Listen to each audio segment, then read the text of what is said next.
Hello दोस्तों, स्वागत है आपका हमारे यूट्यूब चैनल एग्जामिनेशन क्लासेस में। मैं आपका टीचर अमित आपके लिए वही अपनी महत्वपूर्ण श्रृंखला यूपी ट्रिपल एससी पेट 2023 के लिए, जिसका नाम है प्रैक्टिस सेट। और आज इसका ये नवा पार्ट है जो मैं आपके सामने लेकर के आया हूँ। इस प्रैक्टिस सेट में भी बहुत ही ज़्यादा इंपॉर्टेंट क्वेश्चंस हैं जी के जीएस से रिलेटेड। आप इसको देखिए और इसको लगा करके कोशिश कीजिए कि कितने क्वेश्चन आपके, अगर 25 क्वेश्चन हैं तो 25 में से कितने सही हो जा रहे हैं और कितने आपके छूट जा रहे हैं। हो सकता है बहुत सारे ऐसे बच्चे होंगे जो 25 के 25 इसको सॉल्व कर लेंगे मेरे बगैर बताए हुए, और कुछ ऐसे बच्चे होंगे जो 20 कर पा रहे होंगे, कुछ होंगे 15 कर पा रहे होंगे। जो बच्चे तैयारी कर रहे होंगे वो 15-20 के आसपास जरूर होंगे, उससे नीचे नहीं होंगे। और जो मेरे भाई बहन 15 से नीचे भी हैं तो कोई बात नहीं है, आप देखते जाइए क्वेश्चंस, और जहां जहां से क्वेश्चन आ रहे हैं उस एरियाज को फिर से एक बार पढ़ लीजिए। आइए इस समय को बिल्कुल भी गंवाए बगैर देखते हैं कि आज के सेशन नंबर 9 में कौन कौन से ऐसे क्वेश्चंस हैं इंपॉर्टेंट जो आपके लिए जरूरी हैं। आइए देखते हैं आज का पहला प्रश्न। आज का पहला प्रश्न क्या है? आज का पहला प्रश्न है, निम्नलिखित युद्धों को नीचे दिए गए कूट के आधार पर कालानुक्रम में व्यवस्थित कीजिए।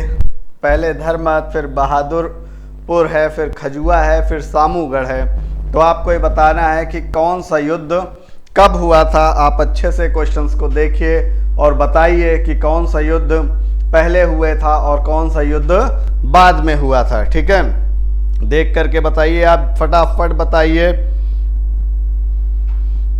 तो इसमें सबसे पहले कौन सा युद्ध हुआ था? सबसे पहले हुआ था आपका ये युद्ध हुआ था। उसके बाद कौन सा युद्ध हुआ था? फिर धर्मत का युद्ध हुआ था। फिर कौन सा युद्ध हुआ था? फिर ये हुआ था, और फिर खजुआ का युद्ध हुआ था। ठीक है, तो पहले क्या आएगा? 2 आएगा, फिर 1 आएगा, फिर 4 आएगा, फिर 3 आएगा। इसमें देख लीजिए कि ये नंबर कहाँ पर मैच कर रहे हैं। 1 2 3 4 ये नहीं है, 4 2 3 1 नहीं है, 2 4 1 3 नहीं है, तो आपका बचा क्या? 2 1 4 3। तो इसका जो आपने कालानुक्रम लगाया है, मतलब एक क्रॉनिकल टाइम पीरियड लगाया है, वो आपका इस प्रकार से होगा। ठीक है, निम्नलिखित में से किस मध्यकालीन शासक ने सार्वजनिक वितरण प्रणाली प्रारंभ करी थी? कौन सी प्रणाली थी वो? सार्वजनिक वितरण प्रणाली प्रारंभ करी थी अलाउद्दीन खिलजी ने, बलबन ने, फिरोज शाह तुगलक ने, या फिर मोहम्मद बिन तुगलक ने शुरू करी थी। जरा इसको आप देखिए और बताइए कि किसने करी थी। तो ये आपकी शुरू करी थी अलाउद्दीन खिलजी ने। किसने करी थी? अलाउद्दीन खिलजी ने करी थी। ठीक है, अब देखिए, भारतीय दर्शन की प्रारंभिक शाखा कौन है? सांख्य है, मीमांसा है, वैशेषिक है, या फिर चर्वाक है? तो आपको बताना है कि भारतीय दर्शन की प्रारंभिक शाखा कौन सी है। तो ये आपको बताना है। तो इसका सही आंसर है आपका, प्रारंभिक शाखा कौन सी है? सांख्य है। ठीक है, प्रारंभिक शाखा कौन सी है? सांख्य है।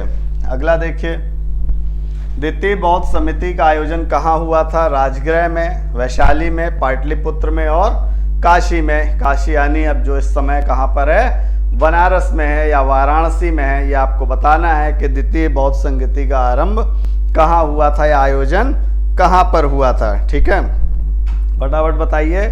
तो इसमें जो आपका है सही जवाब, द्वितीय बौद्ध समिति का जो आयोजन हुआ था वो कहाँ पर हुआ था? वैशाली में हुआ था। द्वितीय बौद्ध समिति का जो आयोजन हुआ था वो कहाँ पर हुआ था?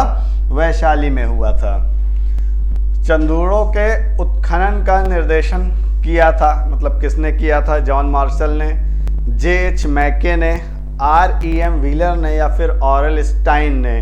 तो चंदूड़ों का जो उत्खनन था उसका निर्देशन किसने किया था? वो किया था आपके J.H. मैके ने। किसने किया था? J.H. मैके ने किया था। ठीक है, अगला देखिए, 1935 के भारत सरकार अधिनियम के संदर्भ में निम्नलिखित कथनों पर विचार कीजिए। अधिनियम के अनुसार गवर्नर के प्रांतों में द्वैत शासन का उन्मूलन कर दिया गया तथा प्रांतीय स्वायत्तता आरंभ की गई। समस्त प्रांतीय विधान मंडल केवल एक सदन के थे जिसको विधानसभा कहते थे। इसमें से आपको बताना है कि क्या सही है। आपने जितने भी प्रीवियस ईयर क्वेश्चंस लगाए होंगे उसमें आपने एक चीज़ नोटिस की होगी कि जो भारतीय संविधान अधिनियम 1935 है, इससे हर प्रैक्टिस सेट में एक ना एक क्वेश्चन जरूर देखने को मिल रहा है। तो इसका मतलब है कि हमें भारतीय अधिनियम या भारत अधिनियम 1935 के बारे में थोड़ा सा डीप में पढ़ करके जाना है, ठीक है। तो इसमें क्या था, अधिनियम के अनुसार गवर्नर के प्रांतों में द्वैत शासन का उन्मूलन कर दिया गया था तथा प्रांतीय स्वायत्तता आरंभ की गई थी। तो सिर्फ इसमें आपका आंसर है एक, ये आंसर आपका नहीं है। तो इसका मतलब क्या हो जाएगा, केवल एक। इसमें क्या हो जाएगा, केवल एक हो जाएगा। नेक्स्ट देखिए, फॉरवर्ड ब्लॉक के संस्थापक, फॉरवर्ड ब्लॉक के संस्थापक कौन थे? जयप्रकाश नारायण, CR डे, मोतीलाल नेहरू या फिर सुभाष चंद्र बोस थे। तो जो आपके फॉरवर्ड ब्लॉक के संस्थापक थे वो कौन थे? सुभाष चंद्र बोस जी थे, ठीक है। फॉरवर्ड ब्लॉक के संस्थापक सुभाष चंद्र बोस जी थे। बारदोली सत्याग्रह 1928 का नेतृत्व किसने किया था? सरदार वल्लभ भाई पटेल ने, महात्मा गांधी ने, विट्ठल भाई जे पटेल ने या फिर महादेव देसाई ने। तो जो बारदोली सत्याग्रह हुआ था 1928 में, उसका नेतृत्व किया था आपके सरदार वल्लभ भाई पटेल ने। किसने किया था? सरदार वल्लभ भाई पटेल ने किया था। बारदोली सत्याग्रह 1928 का नेतृत्व सरदार वल्लभ भाई पटेल ने किया था। अगला देखिए, निम्नलिखित नेताओं में से कौन एक स्वदेशी के समर्थक थे? कौन स्वदेशी के समर्थक थे? अरविंदो घोष, फिरोज शाह मेहता, दादा भाई नौरोजी या फिर सुभाष चंद्र बोस। तो स्वदेशी के जो समर्थक थे वो थे अरविंदो घोष जी। कौन थे? अरविंदो घोष जी। अगला देखिए, निम्नलिखित को सुमेलित कीजिए तथा नीचे दिए गए कूट से सही उत्तर का चयन कीजिए। राजा राम मोहन राय, देवेंद्र नाथ टैगोर, विवेकानंद, आत्माराम पांडुरंग। तो ये जो संस्थापक हैं और इन्होंने किस संस्था की स्थापना करी है, ये आपको क्या करना है, सही मिलान करना है, ठीक है। आपको क्या करना है, सही मिलान करना है।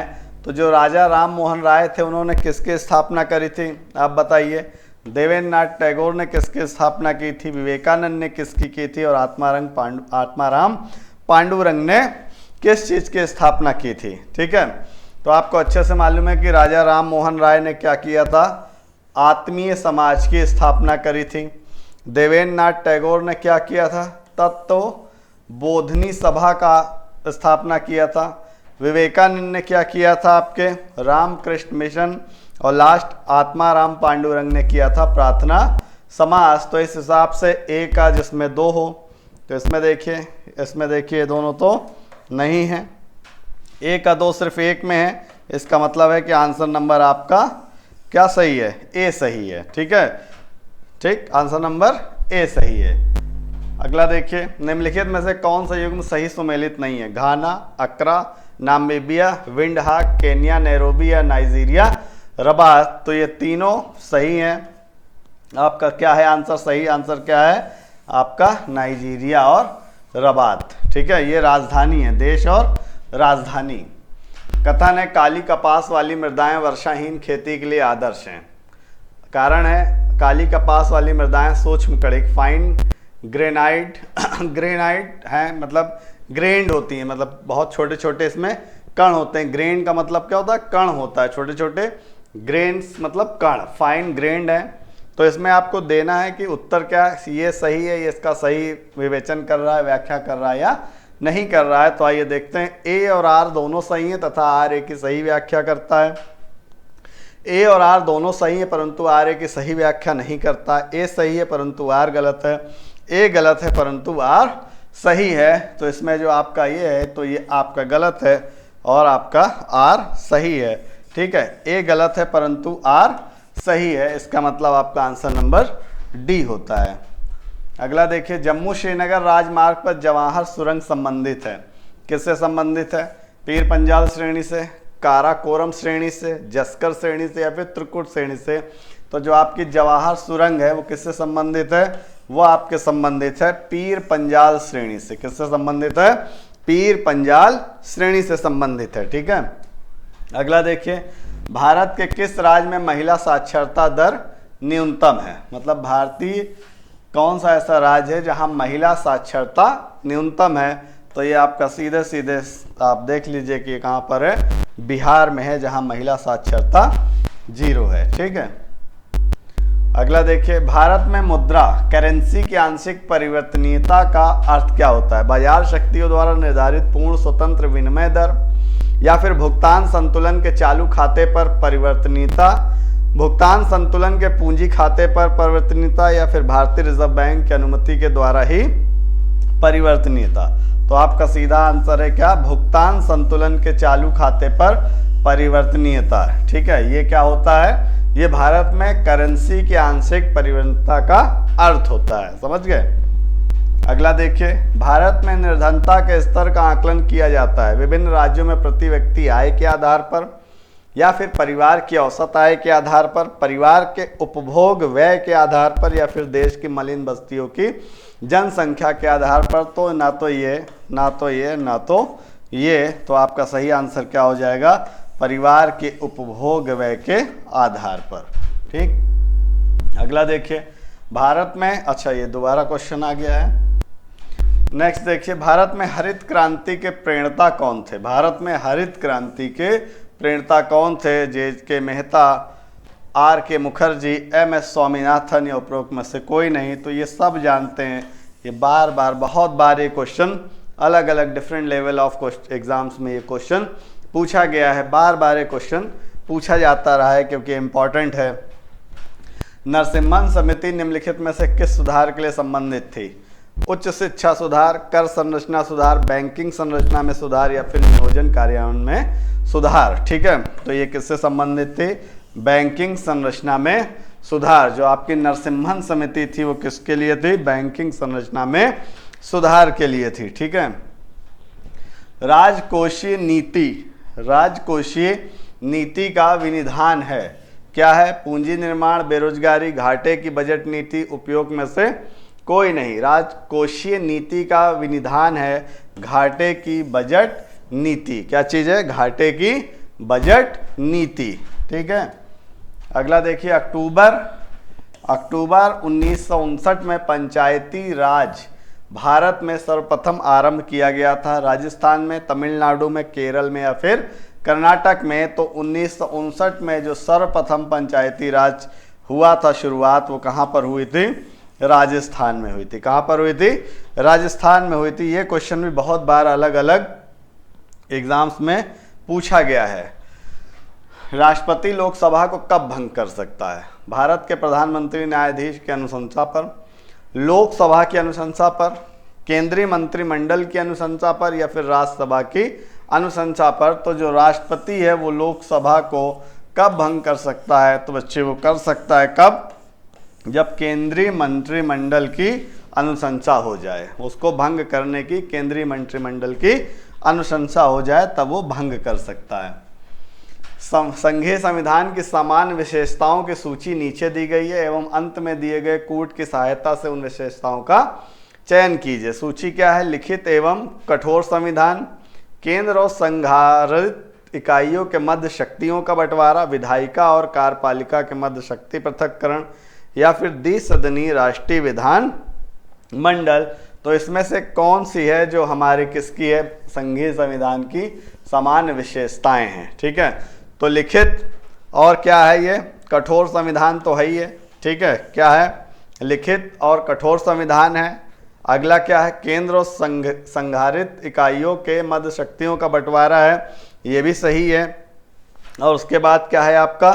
विधायिका और कार्यपालिका के मध्य शक्ति पृथक्करण, ये नहीं है आपका, ये है। ठीक है, द्विसदनीय राष्ट्रीय विधान मंडल। तो आपके कौन कौन सा सही हो गया? पहला सही हो गया, दूसरा सही हो गया और चौथा सही हो गया। तो ऐसा पहला, तीसरा और तीसरा तो है ही नहीं, जिसमें तीसरा है वो होगा ही नहीं। तो आपका ये हो गया आंसर नंबर सी, पहला, दूसरा और चौथा। ठीक है, निम्नलिखित में से किन अनुच्छेदों को राष्ट्रीय आपातकाल के दौरान निलंबित नहीं किया जा सकता? निलंबित नहीं किया जा सकता। अनुच्छेद 14 तथा 15, अनुच्छेद 19 तथा 20, अनुच्छेद 21 तथा 22, या फिर अनुच्छेद 20 तथा 21। तो क्या होता है? राष्ट्रीय आपातकाल के दौरान निलंबित नहीं किया जा सकता है, वो है अनुच्छेद 20 तथा 21। अनुच्छेद 20 तथा 21। आइए देखते हैं, भारत के संविधान में उद्देशिका का विचार किससे लिया गया है? इटली के संविधान से, कनाडा के संविधान से, फ्रांस के संविधान से या फिर यूएसए के संविधान से? तो भारत के संविधान में उद्देशिका का जो विचार है वो कहाँ से लिया गया है? वो लिया गया है यूएसए के संविधान से। कहाँ से लिया गया है? यूएसए के संविधान से। तो दोस्तों ये हो गए आज के महत्वपूर्ण 25 सवाल, जिसको देखिएगा आप एक बार और वीडियो को थोड़ा सा 1.25 पे करके देख लीजिएगा, जल्दी जल्दी देख लीजिएगा और ये देखिएगा कि कहाँ से क्वेश्चन आपके कहीं फंस तो नहीं रहे, कोई दिक्कत तो नहीं आ रही है। ठीक है, अगर हमारा पढ़ाया सारी चीज़ें, हमारी मेहनत, हमारे प्रयास आपको पसंद आते हैं तो हमारे चैनल को ज़्यादा से ज़्यादा लाइक कीजिए, शेयर कीजिए, सब्सक्राइब कीजिए और हमारा सपोर्ट कीजिए, क्योंकि ये नया चैनल है और आपके सपोर्ट से ही आगे बढ़ेगा और आपके लिए ही ये पूरी तरीके से डिवोटेड है, आपके लिए ही ये सारी चीज़ें की जा रही हैं, इसलिए हमारा सपोर्ट कीजिए। Thank you.